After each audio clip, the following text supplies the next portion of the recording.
Avant-propos. Je suis l'auteur de cette histoire et de plein d'autres à venir. Si vous aimez, n'hésitez pas à mettre un pouce et à partager pour aider la chaîne à grandir. Vos commentaires sont aussi les bienvenus. N'hésitez pas aussi à aller écouter les autres histoires déjà disponibles et à vous abonner à ma chaîne naissante pour la faire grandir.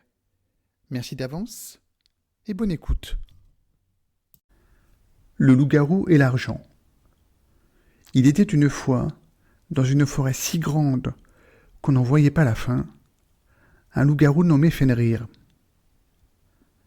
Ce lycanthrope se caractérisait par une particularité plutôt très originale et à vrai dire encore jamais vue au sein de sa communauté. L'argent l'obsédait, mais toutes les formes d'argent, les brillants écus, les joyaux étincelants, et même les billets de banque le fascinaient d'une manière qui dépassait de loin toute raison. Les nuits de pleine lune, moment de l'année où il vaut mieux ne pas croiser un loup-garou, surtout quand on est seul et sans défense, Fenrir s'introduisait discrètement chez les riches et gras bourgeois, détenteurs de la plupart des richesses, qui attiraient son odorat très développé, hypersensible aux choses de valeur. Et là, il trouvait leurs coffres bien cachés et tiroirs secrets, et les soulageait de tout ce qui l'intéressait pendant leur sommeil, puis repartait sur la pointe des pieds sans faire de bruit. On en aura vu des notables pleurer de bon matin, car leur or, argent et bijoux avaient disparu pendant la nuit. Mais Fenrir en avait cure, et il était déjà loin de toute façon pour entendre leurs plaintes. En plus de ces rapines nocturnes, pendant que ceux de sa meute partaient en chasse, Fenrir s'éclipsait discrètement pour aller visiter tous les coins les plus reculés de la forêt. Là, creusant de ses griffes acérées dans le sol, où son intuition le guidait, il découvrait des trésors enfouis, parfois oubliés par des voleurs, ou laissés là sciemment par des personnes à la conscience peu tranquille, voulant substituer au fisc une partie de leur fortune, comme des pièces d'or scintillantes, des bijoux en différents métaux précieux, ou bien encore des pièces d'orfèvrerie rares.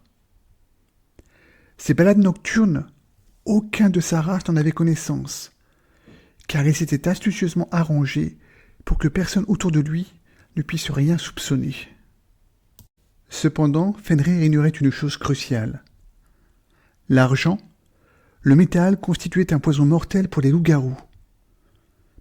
Et certaines des pièces et objets qu'il avait récoltés était justement fait de ce métal interdit pour lui. L'argent agissait comme un venin sournois, affaiblissant lentement sa force et sa vitalité. Chaque pièce d'argent qu'il récoltait puis cachait, avec soin, laissait des stigmates invisibles en lui, mais bien réels, qu'il affectait de plus en plus. Sans le savoir, à chaque nouvelle récolte, il se lestait d'un poids de plus en plus lourd qui sournoisement avait commencé à causer sa perte, un peu comme s'il se noyait sans en avoir conscience. Au fil des nuits, il devint de plus en plus faible, et ne comprenait toujours pas la source de son mal. Sa fourrure, autrefois si drue et luisante, perdit son éclat. Ses yeux dorés, jadis féroces, semblaient ternes et fatigués.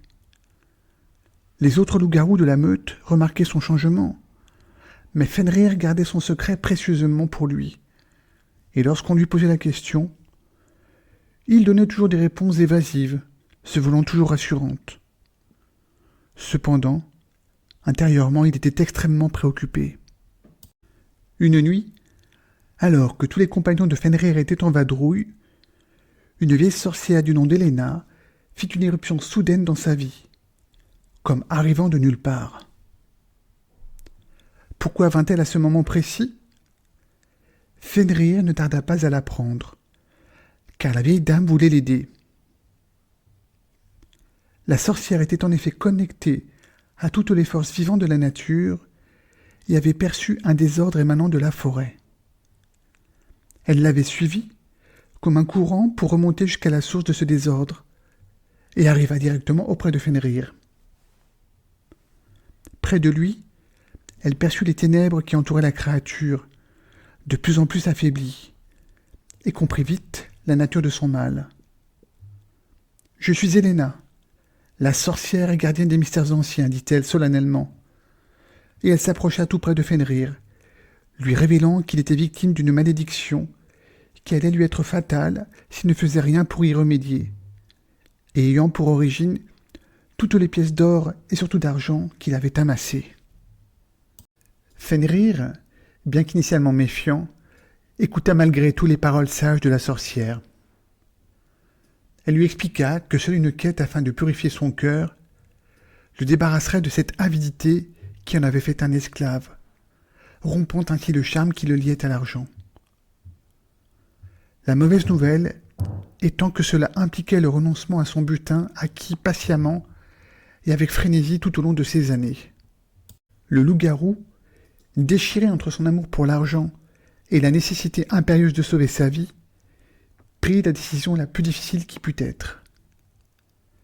Il se lança donc dans la quête, guidé par les conseils d'Héléna, afin de retrouver d'anciennes reliques, seules capables de purger son appétit pour les richesses.